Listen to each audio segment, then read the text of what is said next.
What's going on, gamers? It's your boy DiggsGaming. Welcome back to Off Hunting's Gaming News. And we have a lot to talk about tonight.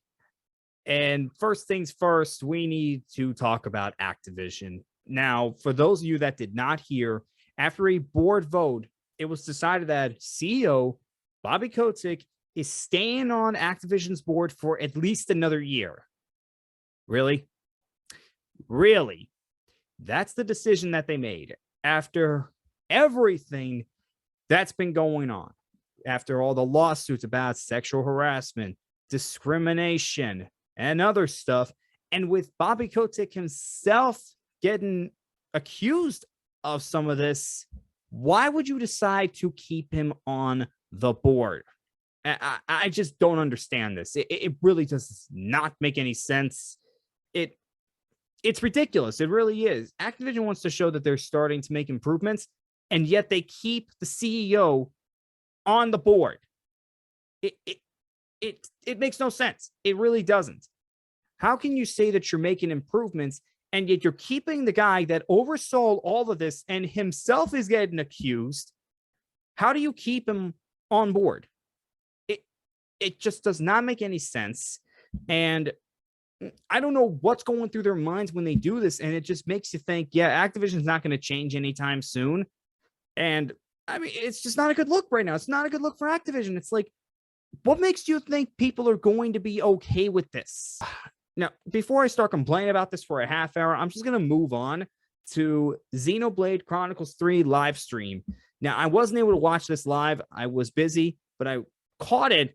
Well, I watched the replay, and oh my God, I just cannot believe how much they're putting into this game.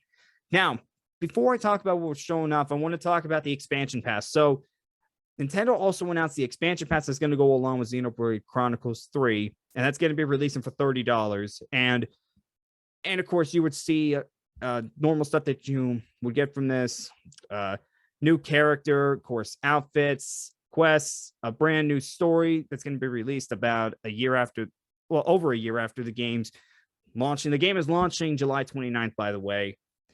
But for what we saw, this game looks absolutely amazing. It just looks like what they did with the first two games, but overboard. It really does. Now, we got a quick 3-minute trailer at the very beginning. Well, I wouldn't say quick, but we got a 3-minute trailer at the very beginning that went over just basically what the story is. And what the story is there's two different types of people on the land, and both of them, well, the people only live 10 years, and they spend almost all that time fighting. They're basically fighting with each other. And if you make it to all 10 years, there is this ceremony that they will get in front of their leaders. And that sounds pretty interesting. That really does sound interesting, but unfortunately, not a lot of them make it to 10 years. A lot of them do die in battle. Well, the main characters, there are 6 main characters, 3 from one side and 3 from another. At the beginning, of course, they're fighting, and then all of a sudden, they have to work together after a mysterious person shows up, and basically, they have to team up. It's just so interesting how this is going to work, because you have people from literally 2 different sides that have to work together. And you got to love stuff like this. You have to love stories like that. Well, I love stories like that, where the unlikeliest of allies, they have to work together if they want to accomplish their goal. So that's going to be really interesting to see the dynamic of the characters, especially the ones that are on the opposite side. Now, also, of course, what you would expect from a Xenoblade Chronicles game, there's different classes. There's an attacker, there's a defender, and a healer, but there's also different parts to that. Well, actually, there's different, those are the arts, and then you have the different classes. And of course, you have sword fighter, you have technician, and so on. So each of those characters is a different class. But at any time, those characters can become a class of the different character. So you're not necessarily going to be, it's not necessarily, oh, this one character is sword fighter for the entire game. You can have him be a technician, which, yeah. Now, I said there's 6 main characters, but you can also have a seventh companion that's going to be on other characters that can join you on your journey, and they themselves have their own class. So that is going to be a that's very cool. I know I'm being repetitive here, but my mind was just blown with this. And then I sound like an infomercial, but wait, there's more, because two characters can combine their powers into one entity, and that entity itself has two different forms depending on which character is in control of that entity. So even that just really blew my mind when I saw it. It's like, oh my God, they're really going out of their way with this game. They're really pushing a lot of ideas into this game, and I absolutely love it. I absolutely love it. I cannot wait to get my hands on this game. I can't wait to see how this game does. Now, of course, I played the definitive edition of Xenoblade Chronicles. I haven't gotten Xenoblade Chronicles 2 yet, but yeah, I'm definitely going to get Xenoblade Chronicles 3. Don't know if I'm going to get that day one. Like I said, I still haven't gotten Xenoblade Chronicles 2. I still have to pick that up. But oh my God, it really looks absolutely amazing. If you are a Xenoblade Chronicles fan, you are definitely going to want to pick this up as soon as you can. And oh my God, I'm speechless. I really am. And of course, you're going to be able to level up your characters and stuff like that. And wow, just wow. If you are a Xenoblade Chronicles fan, go check out that direct, because that was absolutely amazing. It gave you basically everything you need to know about the game before you buy, which, yeah, that's exactly what you want out of something like this. You want to know everything about this game that you can know about the game. You don't not necessarily like the whole story, but just the gameplay, how the story begins, meeting the characters, stuff like that.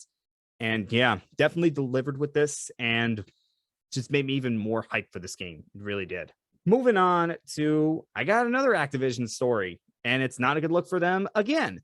So Tony Hawk actually revealed that there were Pro Skater 3 and 4 remasters in development, but they were scrapped after Vicarious Visions merged with Blizzard. And we had heard some specs of maybe they're working on 3 and 4 Pro Skater remasters, maybe not. But hearing this from Tony Hawk himself, wow, that is, it does make a whole lot of sense, because Vicarious Visions was the development team that worked on Pro Skater 1 and 2 remakes. And when they merged with Activision, it does make sense that they could have scrapped it. Now, it doesn't necessarily mean that they won't come back to it. It just means that it got put on the back burner because of this. And again, it makes a whole lot of sense, because again, Vicarious Visions, they merged with Blizzard after they were put on the Diablo 2 remake. Now, is this disappointing? Absolutely, to hear this. But again, it does not mean that they're not necessarily going to go back to this later on when they can. It just means that they had to put it away. But again, it's just not a good look for Activision to do this, because they saw how many people really enjoyed the Pro Skater 1 and 2 remake, and it brought life back into the series. And people did want to see a Pro Skater 3 and 4 remake, wanted to see something like that. Or I'm saying remake, it's actually a remaster, but the line's been blurred between remake and remaster over the years. So what can you do? It is disappointing. It is very disappointing to hear that, especially for Pro Skater fans that did hear some specs of that, and to hear that it got scrapped because of the merger. Yeah, it's just really not a good look for Activision again. All right, moving on. Ubisoft CEO has decided to take a $300,000 pay cut after a down year by the company. Now, I heard about this and I was kind of shocked, because you don't really see that often when the CEO will take a pay cut after a down year. It's normally a bunch of layoffs. And yeah, it could be a PR stunt to help Ubisoft get a little bit of their reputation back, because they've had some tough times the past few years. But again, it is good to see this, when even the CEO themselves saying, okay, it's been a bad year. I need to take a pay cut myself. And hopefully things will improve in the following years. So yeah, it's a good look when a company does that. It really is a good look when a company, especially when with the head of the company, decides, all right, I gotta take a little bit of a pay cut. Moving on, we got some news from Final Fantasy 16. Square Enix is going a more mature route with this entry in the Final Fantasy series. They're going for a more mature rating, and that seems to be the theme for the past few games that they've had. Forspoken, that's been rated M already, and now they're going for a more mature rating with Final Fantasy 16. Yeah, I'm all for that. I am all for that. I love it when companies take a little bit of a risk to tell more mature stories. I mean, it just goes to show, again, with the whole argument, oh, video games are just for kids. Well, clearly they're not, because now we're seeing companies like Square taking a little bit more of a risk. And again, I really like when we see that. Now, it's coming on the PlayStation 5 only, and I believe PC as well at launch. And the PS4 version, they were working on that, but that got scrapped because of the limitations of the console. And that's just absolutely great to hear, because I know the shortage of PS5s, and you can say, oh, just make the PS4 version and then they can do like an upgrade later. But with this generation, what you want to do with games, some game companies really want to push games beyond what the PlayStation 4 could do. And this is the case with Final Fantasy 16. They want to push this game even further than what you can do on a PlayStation 4. So yeah, you have to scrap it. And yeah, some gamers are going to be disappointed in that. But again, if it makes the game better and it gets that vision of what a company wants to do, that's fine. That's completely fine. Now, for those that don't have as much experience playing Final Fantasy games, players can actually equip items to make combat easier. That is very good to hear, because it doesn't make the game too frustrating for those newcomers to the series. So that's a good thing to hear. The main character, Clive, his story is going to be told from his teens to his 20s to his 30s. So we're going to have a little bit of a time jump throughout this game. And okay, I'm all for that. Now, got some news that this is not necessarily an open world game, but it will focus on big independent arena-based game design. Okay, and not every game has to be an open world. We all know that. Not every game has to be an open world, but it's okay for game companies to do something a little different, and I'm fine with this. I like open world games, but not every game has to be open world. And in order to prevent complaints, we're not going to see any American accents in this game. This game is based off of medieval Europe, and they talked about this, and they said, why would they have American accents? They wouldn't. Again, this game is based off of medieval Europe. You would have those kind of accents in the game, which is good to hear. That is good to hear, because that's time accurate, and you definitely want to see stuff like that, because you're trying to experience this game, and when you hear an American accent when it's not supposed to be that kind of accent, it can turn some people off. So I'm glad they decided to do that. And yeah, it just makes me even more hyped for this game. I know it's still a long way away. It's over a year away, but I cannot wait for this game to come out. Moving on, Summer Game Fest reached over 27 million views. Now that's up from last year. And the PlayStation State of Play had more viewership than their previous E3 conferences. There were 2.52 million views on that State of Play. And again, that was higher than any other previous E3 conferences. That's pretty impressive when you consider that it was just a State of Play dealt with third-party games, and the only first-party announcement that we got was Spider-Man PS4 going to PC. So yeah, that's pretty good. It's pretty good on both fronts. The Summer Game Fest viewership went up on last year, and the State of Play, and it really does not surprise me with that, because that State of Play, again, that was probably the best live stream that we've had during the Summer Game Fest time. And I still think it was. I still think it was the best live stream that we had during the month of June. I really do. So yeah, that is really good to hear. Now, speaking of PlayStation, the PlayStation Plus new look dropped in Europe this week. And yeah, we saw PAL versions of games during that time. But the good news is there are going to be NTSC options later on for those areas that have PAL versions of games, because people were not happy with that. And if you're wondering why, it's because in the PAL regions, when the PlayStation 1 came out, TVs only went up to 50 hertz rather than 60 hertz that NTSC areas had during the time. So PlayStation, for whatever reason, decided to have PAL regions for certain areas, not just Europe. I believe Asia also had the PAL versions of games as well. So yeah, that was not a good look for them. But the fact that they got ahead of this and they're saying, yes, these areas can have the NTSC versions of those games, that's good.